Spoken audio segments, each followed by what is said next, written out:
오늘 우리에게 주신 하나님의 말씀은 이사야서 11장 1절에서 9절의 말씀입니다. 구약성서 981면입니다.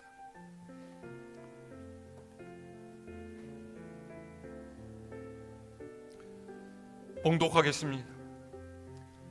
이새의 줄기에서 한 싹이 나며 그 뿌리에서 한 가지가 나서 결실할 것이요 그의 위에 여호와의 영 곧 지혜와 총명의 영이요 모략과 재능의 영이요 지식과 여호와를 경외하는 영이 강림하시리니 그가 여호와를 경외함으로 즐거움을 삼을 것이며 그의 눈에 보이는 대로 심판하지 아니하며 그의 귀에 들리는 대로 판단하지 아니하며 공의로 가난한 자를 심판하며 정직으로 세상의 겸손한 자를 판단할 것이며 그의 입의 막대기로 세상을 치며 그의 입술의 기운으로 악인을 죽일 것이며 공의로 그의 허리띠를 삼으며 성실로 그의 몸의 띠를 삼으리라.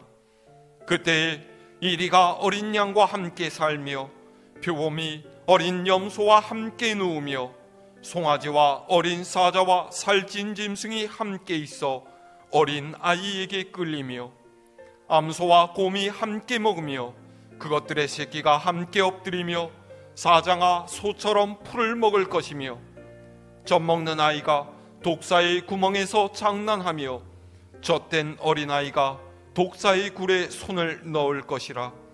내 거룩한 산 모든 곳에서 해됨도 없고 상함도 없을 것이니 이는 물이 바다를 덮음같이 여호와를 아는 지식이 세상에 충만할 것임이니라. 아멘.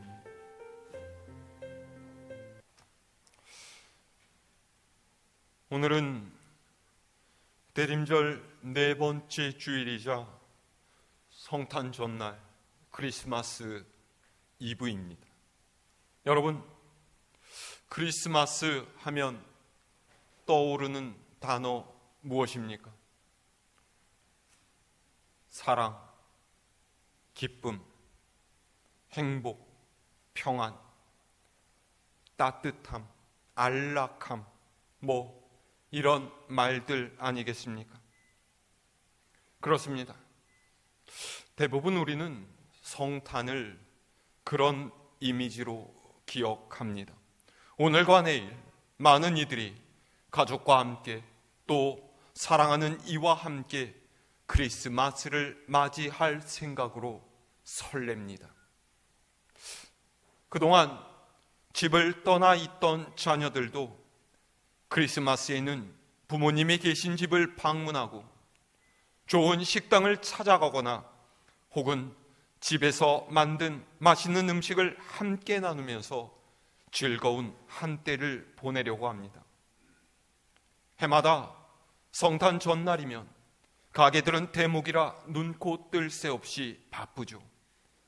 성탄 캐럴이 울려 퍼지는 백화점과 쇼핑몰, 마트마다 인파로 붐비고 사람들은 선물을 받고 기뻐할 이들의 얼굴을 상상하면서 상기된 얼굴로 이것저것 선물을 고릅니다. 성탄이 가장 반가운 이들 중 하나는 바로 아이들 아니겠습니까? 아이들은 성탄절 아침에 받게 될 선물을 고대하면서 산타 할아버지가 올 때까지 잠을 안 자겠노라 고집을 부리기도 하죠. 연애 중인 커플도 나름대로 계획을 세우고 사랑하는 이와 낭만적이고 아름다운 추억을 만들 생각으로 들뜨기 마련입니다. 가족이나 연인과 함께 크리스마스를 지내지 못하는 이들 또한 이 축제의 분위기에 동참해 보려고 친구들이나 주변 동료들과 함께 모임을 만들고 약속을 잡습니다. 어떻게든 혼자 외롭고 싶지 않은 날, 정겨움과 따스함을 느끼고 싶은 날, 내가 사랑받고 있다라는 사실을 확인하고 싶은 날이 바로 크리스마스입니다. 이렇게 모두가 아름다운 성탄절을 지낼 수 있다라면 얼마나 좋겠습니까? 온 세상이 주님의 탄생을 기뻐하면서 아기 예수께서 주시는 사랑과 평화 가운데 잠길 수 있다라면 얼마나 좋을까요? 그런데 안타깝게도 우리가 사는 이 세상 모든 곳이 그렇지 못하다라는 것, 여러분 잘 알고 계실 것 같습니다. 2023년 지금 이 시간 세상은 그 어느 때보다 흉흉하고 비극적인 일들이 너무나 많습니다. 2022년 2월에 시작된 러시아와 우크라이나 간의 전쟁은 이제 2년이 다 되어가고 있습니다마는 끝날 것 같은 기미가 보이지 않습니다. 여전히 전투기가 날아다니고 전쟁터의 총성은 그치지 않고 있죠. 지난 10월부터 시작되어서 가자 지구를 사이에 둔 이스라엘과 하마스의 전쟁은 날로 격화되어 가고 있고요. 이미 사망자만 2만 명을 넘긴 상태인데 이들 중에 70%가 여성과 어린이, 230만 명의 가자 지구 주민 중 폭격으로 살 곳을 잃어버리고 난민이 된 사람들만 190만 명, 그리고 그중 4분의 1이 넘는 57만 명이 심각한 굶주림에 시달리는 기아 상태라고 합니다. 아이들은 성탄 선물을 기다리는 대신 먹을 것과 마실 물을 구하러 거리로 나섰습니다. 집을 잃은 난민들은 또다시 폭격이 떨어지지는 않을지 두려움에 사로잡혀 매일을 살아갑니다. 얼마나 참담한 현실입니까? 주님께서 이 땅에 오셔서 사랑과 평화의 메시지를 몸소 보여주신 지 2000년이 지났는데 욕심과 죄악에 물든 인간들은 여전히 서로를 해치면서 하나님의 뜻을 거슬러 살아가고 있어요. 이런 우리가 어떻게 하나님의 뜻을 행하며 살 수가 있겠습니까? 우리가 어디에서 희망을 찾을 수가 있겠습니까?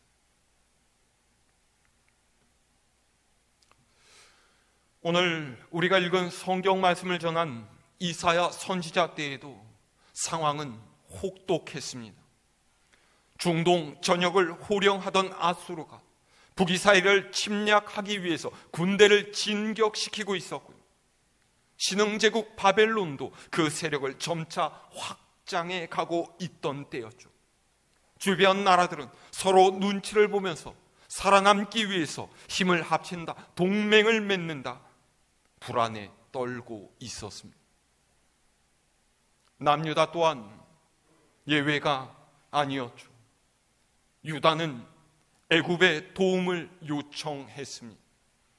시시각각 더해만 가는 위기의 상황에서 그들은 하나님 앞에 엎드려 도와주시기를 간구한 것이 아니라 세상의 힘을 빌려서 그들의 어려움을 해결해 보려고 했다라는 거예요.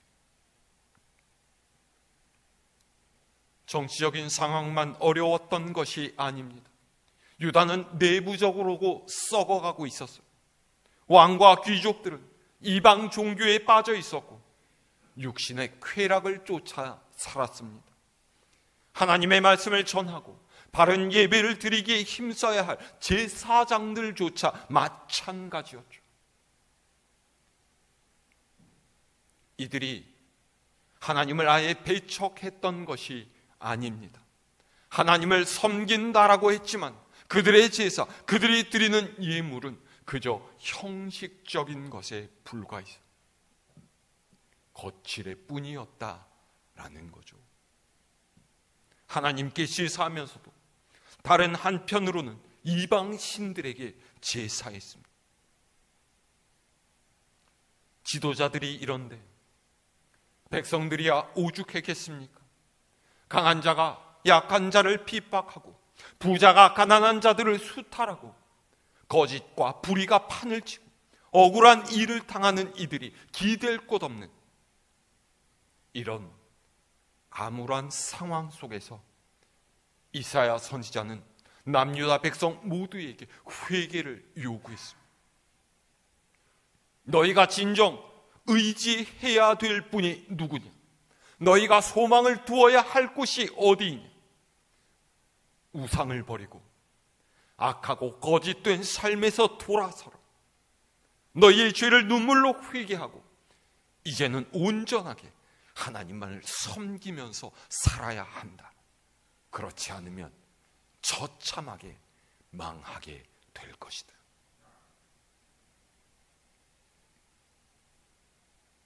여러분, 이사야 선지자의 말을 듣고서 유다 백성들이 돌이켰겠습니까? 자신들이 하나님 앞에 죄를 저질렀다라는 것을 깨닫고 회개하고 하나님께 돌아왔을까요? 그러지 않았죠. 유다의 왕과 종교 지도자들은 선지자의 외침을 불편스럽게 여기고 그를 미워했습니다. 여전히 이방 종교의 풍습을 따르면서 제 욕심을 채우기에만 급급했죠. 백성들 또한 선지자의 말에 귀를 기울이지 않았습니다. 그 어디에도 하나님께서 바라시는 사랑과 긍휼, 정의와 화평은 찾아볼 수가 없었죠. 그래서 이사야 선지자는 결국 남유다에 임하게 될 하나님의 심판을 예언했습니다. 하나님께서 너희를 버리셨다. 너희가 지은 죄 때문에 하나님께서 너희를 치시기로 작정하셨다. 너희가 그토록 자랑스럽게 여기던 성전도 무너질 것이고 예루살렘도 남아나지 않을 것이다.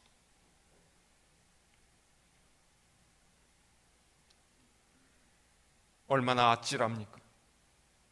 하나님의 백성이라 자부하던 유대인들, 하나님께서 계시는 성전이 이 예루살렘에 있는 한 우리는 절대로 망하지 않는다라고 생각하던 그들이 이제 하나님께 버림을 받은 거예요. 이사야 선지자는 예루살렘과 유다에 내려질 칼날 같은 하나님의 심판을 선고합니다.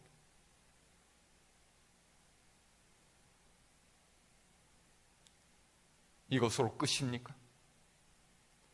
아브라함에게 말씀하셨던 하나님의 약속, 애굽에서 종살이 가운데 울부짖던 이스라엘을 건지셨던 하나님의 자비, 다윗과 그 후손에게 주셨던 하나님의 은혜가 여기서 끝나고 마는 것일까요? 그렇지 않습니다. 하나님께서는 심판과 징계를 좋아하시는 분이 아닙니다. 한번 주셨던 약속을 거두시는 분이 아니시고 그분의 것으로 삼으셨던 하나님의 백성을 아무렇지도 않게 내치시는 분이 아니십니다.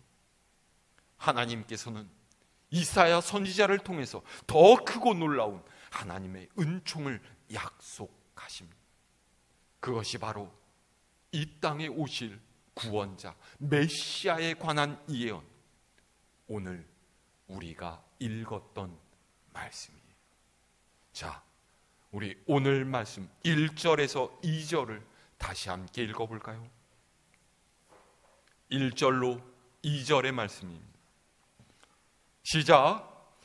이새의 줄기에서 한 싹이 나며 그 뿌리에서 한 가지가 나서 결실할 것이요 그의 위에 여호와의 영 곧 지혜와 총명의 영이요 모략과 재능의 영이요 지식과 여호와를 경외하는 영이 강림하시리니 아멘.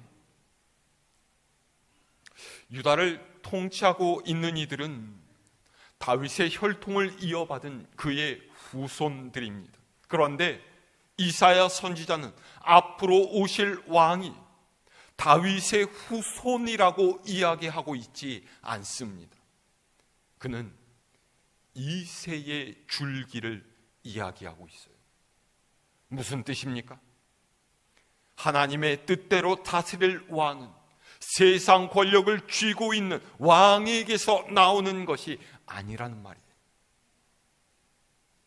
평범한 유대 사람 중 하나였던 이세, 그 아들들 중에서도 전혀 주목받지 못했던 다윗이 왕이 되었던 것처럼 하나님께서 보내시는 왕은 지극히 평범한 모습으로 이 땅에 온다라는 것이죠.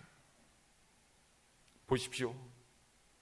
밑둥만 남고 잘려나간 나무 줄기에서 싹이 난다라고 했습니다. 뿌리에서 한 가지가 나와서 열매를 맺는다라고 했죠. 이미 죽은 나무인 줄 알았는데, 새로운 생명을 기대하지 못했는데, 연한 싹이 나오기는 했지만 그것이 자라고 열매를 맺으리라는 바람은 꿈도 꿀 수가 없었는데, 그 싹이 자라고 가지가 나서 열매를 거둘 거라는 거예요. 어떻게 이럴 수가 있습니까? 그의 위에 여호와의 영이 임하시기 때문이에요. 이 영은 지혜와 총명의 영이고 모략과 재능의 영이고 지식과 하나님을 경외하는 영입니다. 그래서 그 메시아는 세상 권력을 추구하는 것이 아니라 하나님의 뜻을 이루어가는 분이고, 세상의 허탄한 것을 쫓지 않고 하나님만을 바라고 세상 사람이 바라는 대로 통치하는 것이 아니라 하나님께서 기뻐하시는 그분의 나라를 일구어 가시는 분이시다라는 거예요. 이 다음에 이어지는 예언은 그분의 통치가 어떤 식으로 이루어질 것인가에 대한 내용이죠. 자, 3절에서 5절 말씀 함께 읽을까요? 시작. 그가 여호와를 경외함으로 즐거움을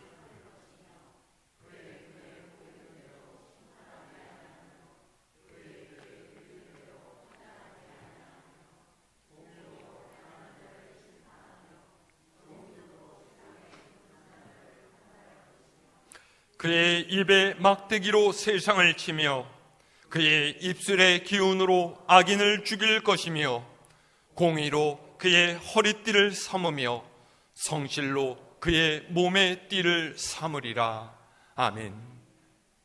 메시아의 통치는 세상의 군왕들과는 너무나 다릅니다. 이 당시에 추앙받는 왕의 업적이란 무엇입니까?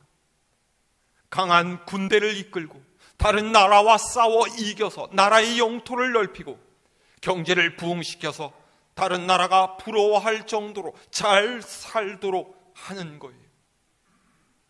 그런 사람이 위대한 인물이라고 불리면서 역사에 남은 거죠. 지금의 국가 원수들도 다른 것이 없습니다. 오늘날에도 세계 각 나라의 수장은 자국의 이익을 위해 싸우고 있습니다. 군대를 동원해서 직접적인 전쟁을 하기도 하고요, 경제적인 이익을 얻기 위해서 정치적으로 압박하기도 하죠. 그런데 이사야 선지자가 말하는 왕의 통치는 그런 것을 지향하고 있지 않습니다. 그는 자신의 지지율을 높이는 것보다 여호와를 경외하는 것을 삶의 즐거움으로 삼습니다. 눈에 보이는 대로, 귀에 들리는 대로 판단하고 심판하는 것이 아니라 공의와 정직으로 심판한다라고 해요. 공의와 정직은 하나님의 기준입니다. 이런 심판이 필요한 이들은 가난하고 억눌린 사람들이에요. 왜냐하면 부자와 권력자는 자신을 지킬 수 있지만 그들은 그렇게 하지 못하기 때문입니다. 그의 입에 막대기로 세상을 치고 입술의 기운으로 악인을 죽인다라는 말은 가난한 자와 겸손한 자를 탄압하는 이들을 응징한다라는 뜻이. 다시 말해서 이사야 선지자의 말은 메시아로 오시는 분은 세상의 제국들을 다스리는 사람들과 같지 않고 그들은 힘과 권세로 다스리지만 메시아는 공의와 성실로 다스리신, 그분은 악한 자들의 편을 들지 않고 가난한 자들과 연약한 이들, 삶의 곤고함 가운데 허덕이는 이들을 외면하지 않으시는 분이시다라는 것입니다. 과연 이런 통치자가 있을 수 있을까요? 정말로 이런 나라가 이루어질 수 있겠습니까? 이사야 선지자는 그렇다라고 대답합니다. 왜냐하면 그분의 통치가 이루어지는 나라는 이 세상과 같지 않기 때문이에요. 선지자는 그 나라를 이렇게 설명하고 있습니다. 자, 6절에서 8절의 말씀 함께 읽습니다. 시작. 그때 이리가 어린 양과 함께 살며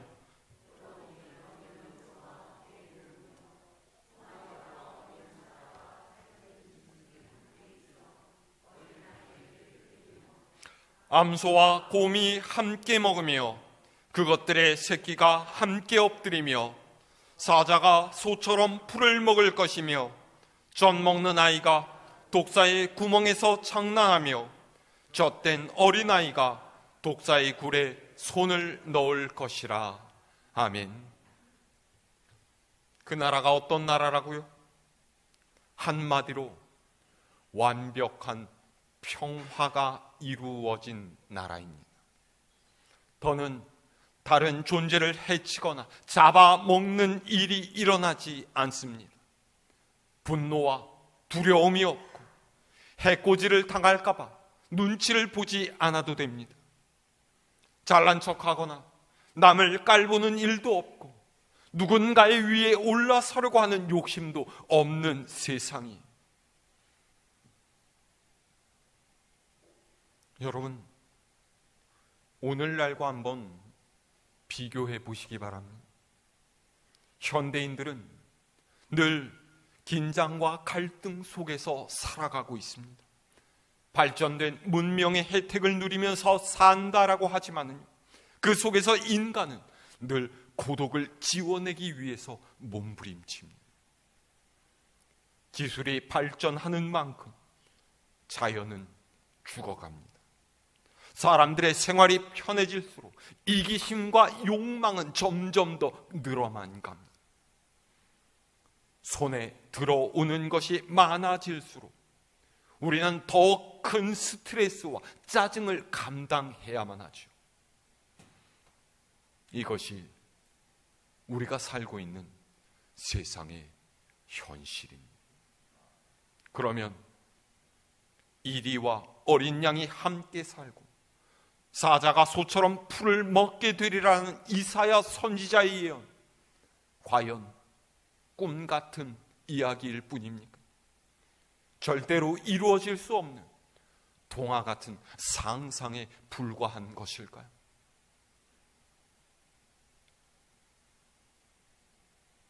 저는 오히려 이 말씀에 우리의 소망을 두어야 한다라고 생각을 합니다.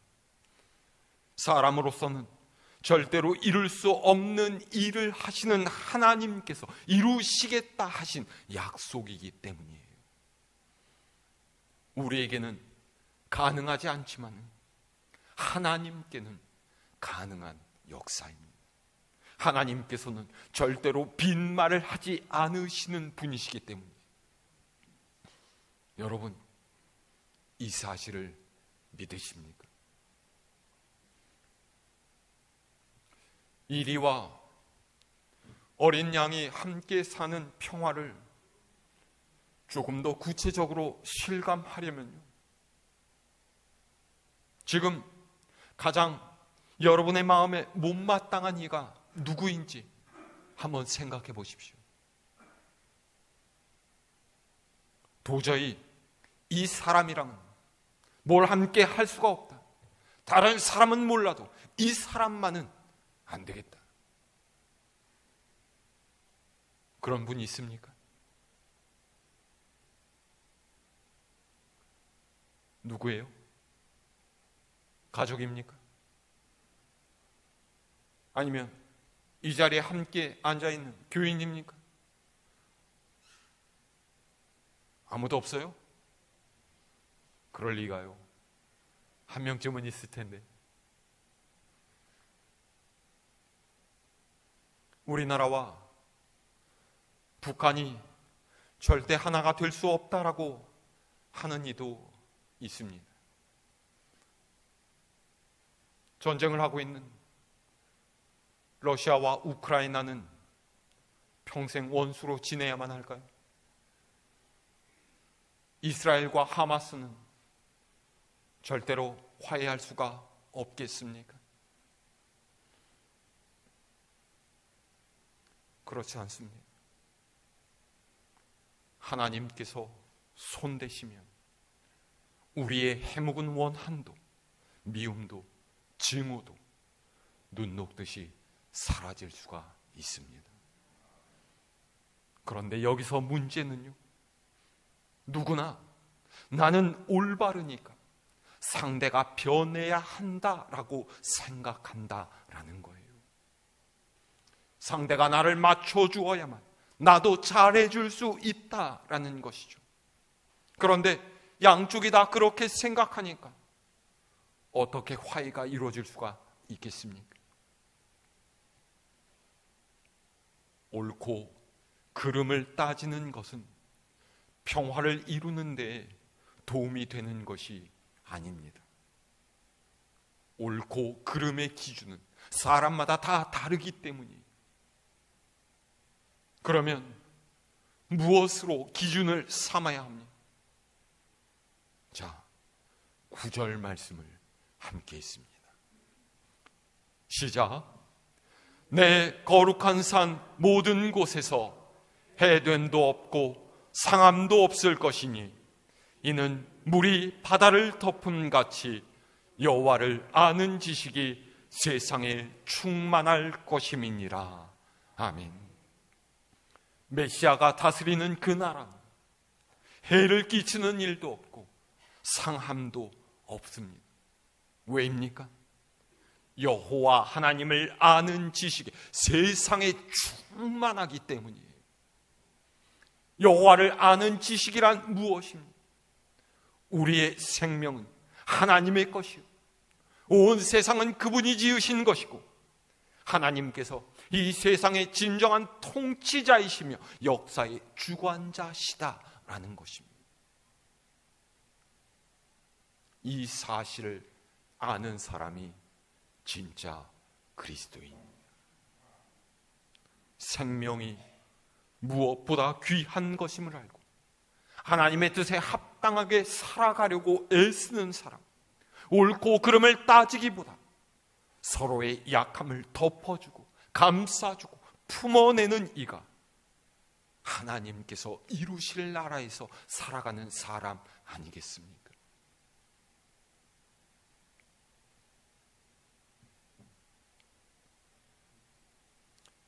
크리스마스 이브인데 너무 무거운 설교를 하는 것 같아서 여러분들께 좀 미안한 감정도 있습니다. 여호와 하나님을 아는 지식으로 충만한 인생을 사는 여러분 되시기를 바랍니다.